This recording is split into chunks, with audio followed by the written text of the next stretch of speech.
If somebody closed their eyes and said, OK, I'm going to give you a set of circumstances, who is this? Nobody would think this was a Labour government. This is unrecognisable from anything that I have ever seen before. And it's important that Labour wake up and smell the coffee and understand that what they're going to have to do now is to rethink and regroup and get back to what they're supposed to be doing, which is looking after workers and communities and making sure that everyday people don't pay. That's where they need to So be. how bad are relations between Labour and Unite? The union, Labour's biggest donor in the first quarter of this year, says it suspended the membership of Deputy Prime Minister Angela Raina amid a row over her handling of the Birmingham bin strikes. But she says she's already given up her membership. So what's going on? And what does it say about the union's frayed relationship with the government? Well, to get some clarity, we can speak now to Sharon Graham, the General Secretary of Unite. Good morning to you. Can you just clarify this for us? Did Unite suspend Angela Raina's membership, or had she actually not paid her membership since April of this year? Well, look, let's just remind your viewers what this issue is about. This issue is about bin workers in Birmingham who have been asked to take an up to £8,000 pay cut, which is nearly a quarter of their pay. And Angela Raina has direct control over the commissioners who are making the decisions in this dispute in relation to how this dispute is resolved. Now, this is fire and rehire.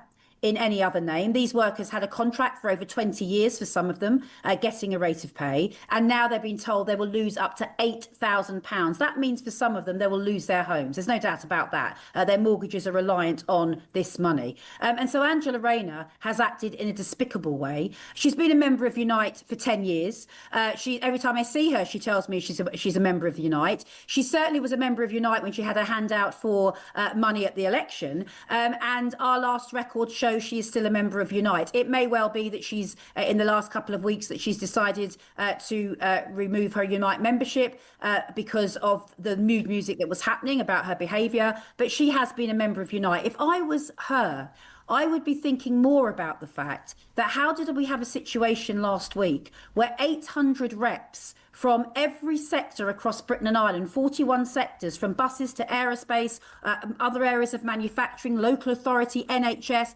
all the regions, all the nations, almost unanimously vote that we remove her membership and look to a conversation about our relationship with the party. That must be a red flag for anybody, and indeed for the Labour Party itself. And that's what's important here, right, is that one of the big things coming from the Employment Rights Bill, which people keep trying to attribute entirely to Angela Raina, when actually a lot of this was Andy McDonald's appointment to the Commission for the Future of Work, or whatever it was that they had called it within the Labour Party, right? So it's actually Andy McDonald who is credited with a lot of the work in the Employment Rights Bill. It's Angela Raina's department that's doing it. She was the Shadow Secretary of State for the Future of Work before she got shuffled around after the whole Hartlepool thing. And so one of the big tenets of this was banning fire and rehire. And of course, this was funny for two reasons, in that we have seen now that they're very happy to enforce fire and rehire within both Labour-run councils and also from commissioners appointed by the government to oversee the dispute between the bin workers and this Labour council, right? So it's double the Labour Party on both ends of this who have essentially enforced fire and rehire on the Birmingham bin workers. This is after, of course, the Labour Party internally, because it was so broke, used fire and rehire on its own HQ staff because they couldn't afford to pay them the originally set out contract. And again, as Sharon pointed out, there are people there who rely on the current level of pay to be able to afford their current expenditure. For example, for mortgages. If you can't afford your mortgage, you lose your house. It's as simple as that. And so she's absolutely right to call out Angela for abandoning the interests of the trade unions at this point. Unite donate a political levy to the Labour Party so that they have their interests represented in government, both at local and on national level. If both the local and national parties in the Birmingham bin strike are putting other interests above Unite, why should they continue A, giving them money, and B, continually give them the important of high-level people who are responsible for mediating these strikes? It's Angela Raina's allies say she cancelled her direct debit several months ago. The last payment was taken in April, meaning there is no membership status to suspend. Are you now saying that actually Unite is going to reduce the amount of money it gives to the Labour Party? Well, look, just on Angela Raina's membership, she's been a member of us for 10 years. And as far as our records are concerned, she has been a long-standing member of the union. But as far as the party is concerned, the issue here, I suppose, if they keep putting their fingers in their ears and blaming technicalities, it's because of this and because of that, then they will continue to see workers leave the Labour Party in droves and leave Labour and voting Labour in droves. I have been in the movement for over 35 years. I have never seen at a conference almost unanimous, when I say almost, 5 or 6 people, unanimous vote across 800 reps within the union from all sorts of different, areas, walks of life, parts of our country. So emphatically say that they don't want Angela Raina in our union. She's presided over firing hire. Let's not lose sight of the bin strike here and what this is actually about. And also that what is the point of us being part of a movement where they're allowing fire and rehire, they're attacking pensioners, they're effectively saying to disabled people, we're going to take money off you. What is going on? They've U-turned.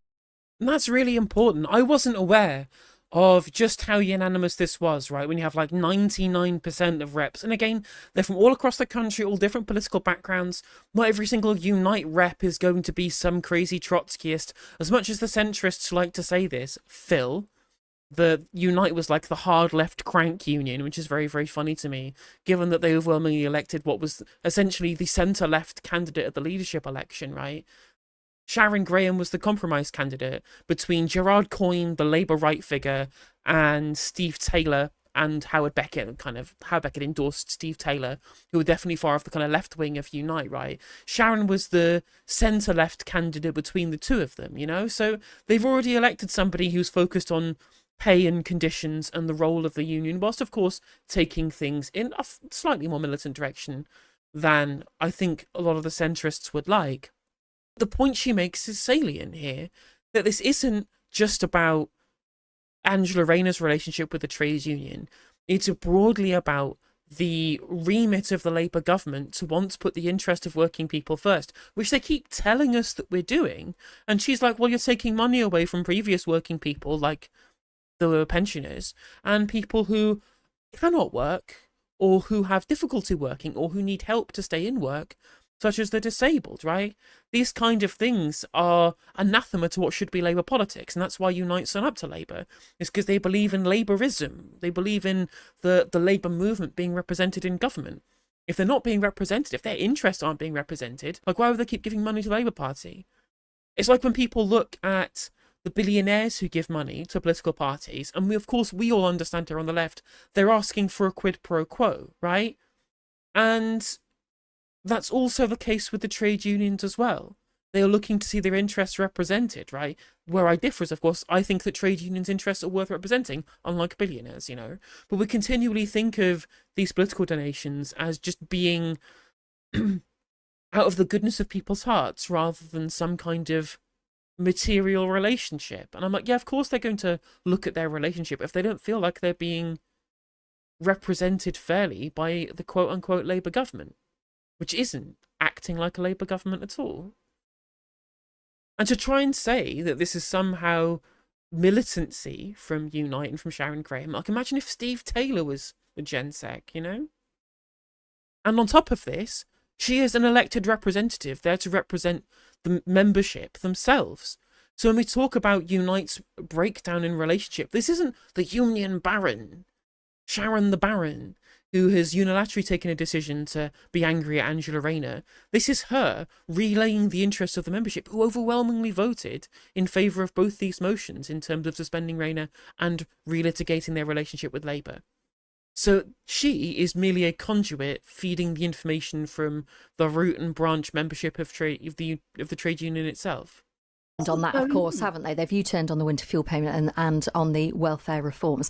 When we're talking about the Birmingham bin strike, I think it's important that I put forward the view from the council. You're saying that people would be up to £8,000 a year worse off. The council disputes this, saying the maximum loss would be just over £6,000, and that would only affect 17 workers with pay protected for 6 months. They say the reason that they're having to abolish this role, and it can't be reinstated, is it is the potential to open up an equal pay liability, something that I'm sure you would support, that women and men need to be paid equally. And if they open that up, the council cannot afford to pay that. So the fire and rehire, what they've actually done is said, well, since March, there's rubbish on the streets. It's a public health issue. And if your workers aren't willing to go out and clear the streets, then other people have to protect the public's health. Well, that's the council's problem. Why should those 17 workers, which shows you the solidarity of the trade union movement, right? That all of the bin workers are upping sticks to save the livelihoods of only 17 workers. It shows you what solidarity looks like, right? Why should they carry the can for council failures in terms of managing budgets and managing the overall wage remuneration package, you know? Why should they be the one, again, who have things like houses and mortgages to be able to afford, why should they be the ones carrying the can for council failures? Well, look, first of all, unfortunately, I'm trying to think of a diplomatic phraseology, but it's quite difficult. The leader of the council has not been known for telling the truth very often. He came out on many, many stations and said that no worker had to lose any money, and that sideways moves would happen. That has found to be not true. I have made that point. He's never been in a negotiation at all. Not one single negotiation has he been on.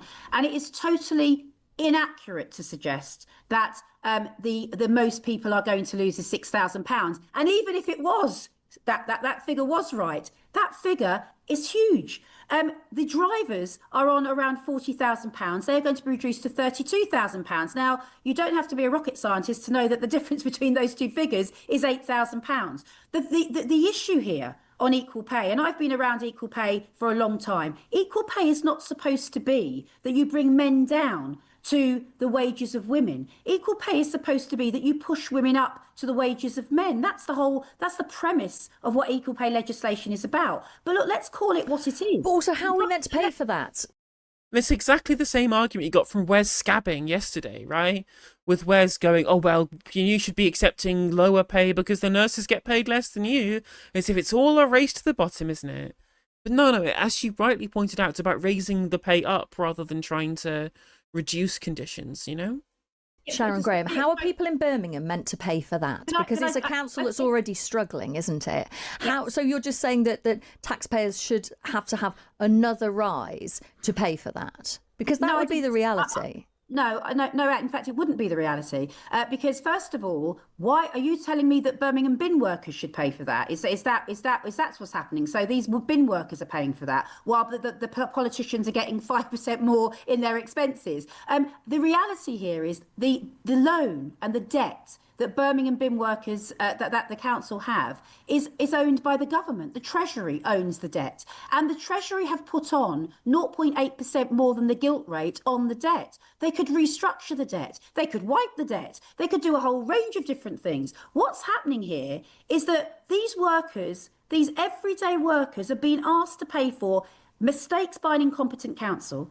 And now they've been asked to swallow up to £8,000 losses in their pay. Nobody would put up with that sort of behaviour. It's totally unacceptable. And it will and cannot happen. And we are not going to allow that to continue. What needs to happen here is the government, who are the decision makers, they have their commissioners in there stopping the deal from taking place. They need to come around the table with the union and obviously the council in order to see a way through. You cannot make these workers pay. It's totally and utterly unacceptable. And this is what's so great about having trade union leaders having a media presence, which I think they should be going much harder on, right? I'm glad that CWU have set up their own channel on YouTube. They do weekly live streams. They've got their own studio now, trying to make more video content, right? Because the thing about the trade union, Gen Sex, is they know their brief to a T. These aren't casual people who've been dropped in and out of ministerial roles like politicians have been, who need to learn their brief on the fly every time they get shuffled around. This is a woman who's been doing what she's been doing for 35 years. Mick Lynch been doing it for over 40 years, right? Whenever they get on TV, whenever they get interviewed in the media, and they have a public-facing position, they know every single fact down to a fine detail. And so it's really difficult to be able to catch them out, and they understand what they're supposed to be arguing for, So she's come out with a very clear proposition, a way the government could solve this, because she knows far more about this dispute than the Times radio journalists do. Because, of course, not unreasonable to say that a journalist doesn't need to know the ins and outs of every situation. They're supposed to elucidate it from guests. But it does mean that if they had more time debating politicians, or, I don't know, places on Question Time, for example, they'd be able to actually put across these things in a way that's much better at winning over the public to the side of the trade union movement. It's probably why you don't see many trade union leaders and general secretaries on any mainstream TV, because all they do is just ruin people who don't know what they're talking about, like the Chris Philp Mick Lynch moment.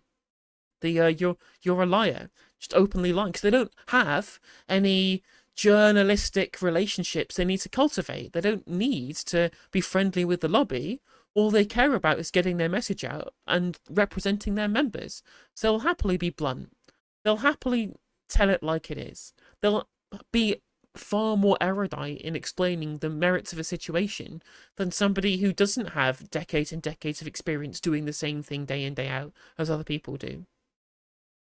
Does this dispute go beyond the Birmingham bin strikes? Is this fundamentally about Labour policies? I mean, you alluded to it earlier, the government wanting to axe winter fuel payments, welfare reforms. Of course, the government has U-turned on both of those things. Are you just unhappy generally with the direction of the Labour Party under Keir Starmer? Well, look, when we say U-turn, and, you're right, they have, but they didn't U-turn because they woke up one morning and thought, actually, we've made an error. They U-turned because there was a public outcry. I mean, we were taking a judicial review.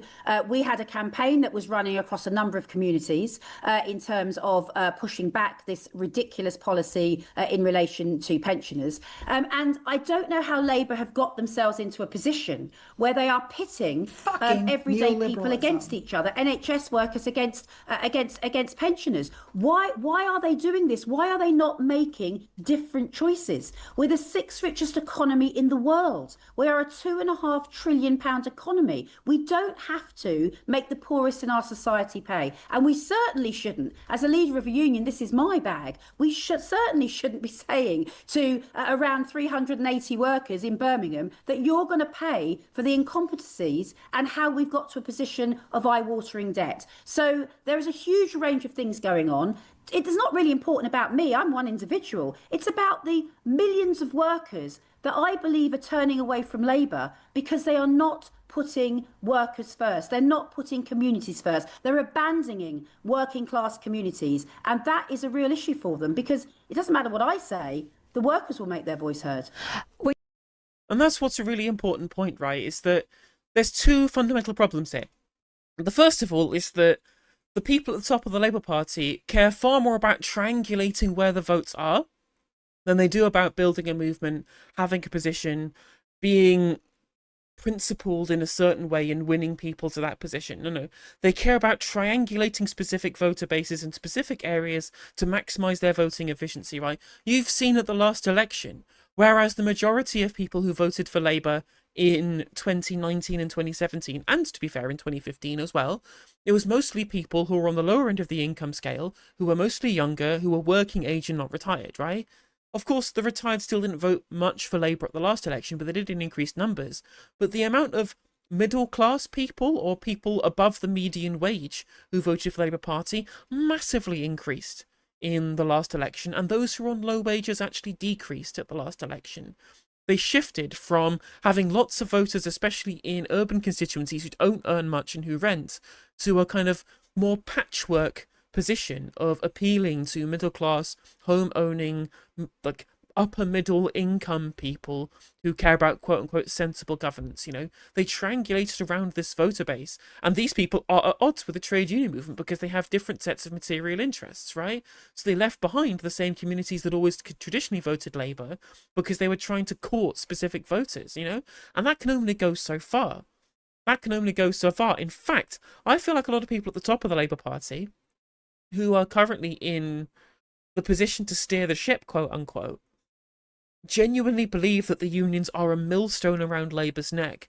Because not only are they a bunch of people that they have to win over on economic issues that they don't want to have to do because it might put off middle-income voters, those same middle-income voters don't like the trade unions because they believe that A, they are rent seekers, and B, that they believe that they are the ones who are to blame when strike action happens, especially in the public sector, and they perceive the trade union Labour link to be fundamentally corrupt, right? Or to be a specific interest group being represented above the regular population. And so this relationship is actually a lot of the people at the top of the Labour Party would want to get rid of. Would want to get rid of completely, right?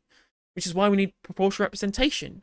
We can't have the very minute interests of these middle-income, upper-middle-income people decide every election. That needs to be broken down. Otherwise, we'll continue having shitty politics and shitty policies and shitty electoral results. Because those people essentially have the golden finger that points the way of the government. Of course, that's broken down post-pandemic, but that's still at least somewhat true at time of recording. When you say that these people are turning away from Labour, are you talking about turning towards, for example, a new party that, well, there's a bit of confusion, isn't there, but could be led by Jeremy Corbyn, that is more appealing to Unite? Do you see a scenario potentially where Unite could switch backing to them rather than Labour? This would be a really interesting question, but I think it's a split, really, in that there's a bunch of social conservative, like old-school trade unionists who are kind of moving towards Reform UK, and there are a lot of kind of younger trade unionists, and of course the more kind of hard-left members of the trade unions who would move towards Jeremy Corbyn, right? But regardless of what position that they hold, they're still not being represented by the middle-class Labour government. We're not talking about a different party. I mean, this is that those things go on, and they, in a sense, that they're over in a totally different place. I'm not talking about a different party at all. What I'm talking about is the Labour government who's in power, a party that my union is affiliated to, and we're affiliated to it, and we give substantial money to it in relation to making sure that when they are in government, they bring those from the back of the queue to the front. They act like Labour, they be Labour. I don't expect everything to be solved. That's not real life. I'm a negotiator, I understand that. But what I don't expect to happen is in decision after decision after decision that everyday people are paying. I mean, if somebody closed their eyes and said, OK, I'm going to give you a set of circumstances, who is this? Nobody would think this was a Labour government. This is unrecognisable from anything that I have ever seen before. And it's important that Labour wake up and smell the coffee and understand that what they're going to have to do now is to rethink and regroup and get back to what they're supposed to be doing, which is looking after workers and communities and making sure that everyday people don't pay. That's where they need to be. I mean, again, she's absolutely right. And this was the same thing that Jeremy Corbyn was saying, that the party itself was unrecognisable. And it's exactly, like, close your eyes and imagine what party is in government. If you hear they're taking money away from pensioners, from the disabled, they're keeping the 2-child benefit cap, they're supporting the genocide in Gaza, like what party would you expect that to be? I mean, I'd probably just expect it to be New Labour, right? But New Labour aren't real Labour either, so... There's an argument, isn't there, that Angela Raina is someone that's actually fighting for workers' rights. You might be unhappy, Unite might be unhappy with the government's position on the Birmingham bin strikes, but Angela Raina, as Deputy Prime Minister, many people would say is the person who is instrumental in the employment rights bill. It's being, it's being scrutinised by the Lords, should come into get royal assent by the autumn. I mean, it's looking at things like sick day, sick pay, addressing 0 hours contracts, day one protections. These are the things that protect workers. She's on your side, isn't she? If you alienate her, then what happens? Well, the reality of these things is that actions speak louder than words.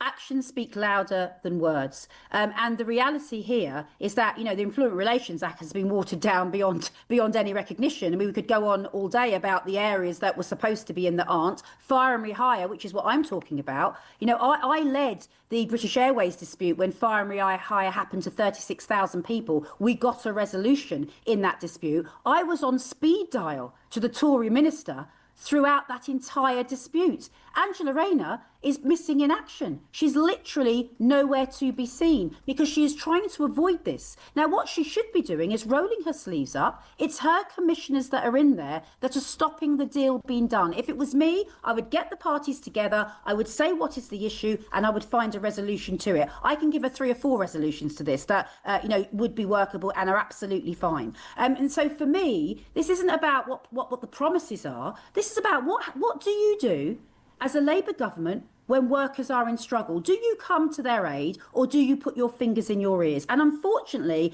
Angela Raina has put her fingers in her ears. It's not just me saying this. It's not just the Birmingham bin workers saying this. It's 800 delegates at our conference who are in every sector that you can imagine. If you named a sector, they would be part of Unite in some way, shape or form.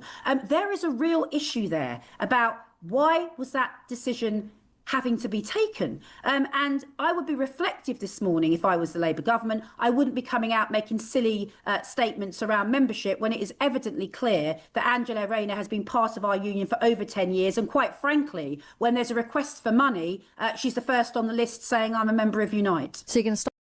And that's what's important, is that she has every single power at her disposal to get involved and be present to try and make sure these negotiations are solved.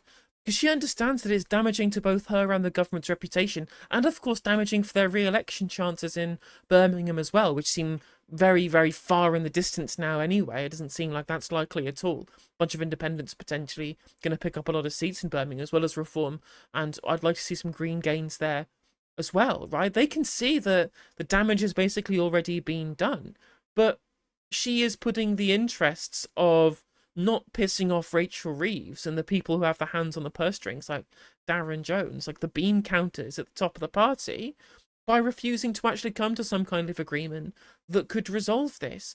And the fact that she's not even there being present at negotiations, trying to facilitate at least some kind of negotiation, and just missing in action is unforgivable.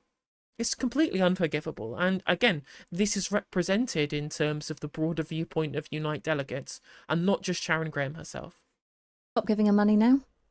Well, of course we won't be giving Angela Raina any money. We're wanting to suspend her from the party, from the union. I mean, somebody that is presiding over fire and rehire to a group of my members. My first job is my members. I am a fighter for workers, and I'm not here to make the Labour government look good. I'm here to make sure that I protect workers. This is one of the most abhorrent things that I have seen from any government, quite frankly. So does that mean then that Unite is going to stop supporting Labour and stop giving money? Well, actually, since I was elected, I have given no extra money to Labour outside our affiliation fee. Before I was elected, there was millions of pounds given over to Labour in elections. I gave no money to Labour in the last election outside of donations to MPs that were supportive of Unite's policies. I didn't give it in centrally for the exact reason that I thought that the manifesto was not tight enough on things like fire and rehire, was not tight enough on things around what was going to happen to oil and gas workers' jobs, was not tight enough around things about what was happening in the public sector. So and you're saying that's your choice. So that's ultimately down to you. That's your choice, not the union. Well, no, the affiliation, it's down to members' votes, right? Whether they stay affiliated or not, whether they look elsewhere or stop funding Labour altogether, that has to pass a motion at conference. You're saying you chose not to give the money, so it's your decision alone, not the union's decision. No, it's the union's decision. I'm just checking because you said I chose not to. Yeah. So I'm the voice of the union. Yeah, that's fine. It's just worth for clarity. But thank you so much for joining us, Sharon. Really appreciate that. Sharon Graham. And that was really strong. I thought that, again, she knows all of her stuff in her remit and was really good at explaining that to the journalists, to the presenters at Times Radio, saying, no, look, this is the interests that I'm here to represent. These do not align with the current government, and so I'm putting my foot down. We're putting our foot down. The union are collectively putting our feet down and showing that we mean business. Is it going to be a shot across the bows? Is it going to be the beginning of the end of their relationship with Labour? Who knows? But it'll be interesting to see where it goes. Hey there, if you enjoyed the video, make sure that you like and leave a comment. That helps the video out in the algorithm. If you subscribe and ring the bell, it'll let you know when I go live. I stream every day on YouTube and Twitch. You can also follow all of my socials down in the description. And if you want to support me in a more financial manner, there's a join button for membership. It's just 99p to be a member on YouTube, as well as a Patreon, and there's some merch there as well. And hopefully I'll catch you on the next video. Take care.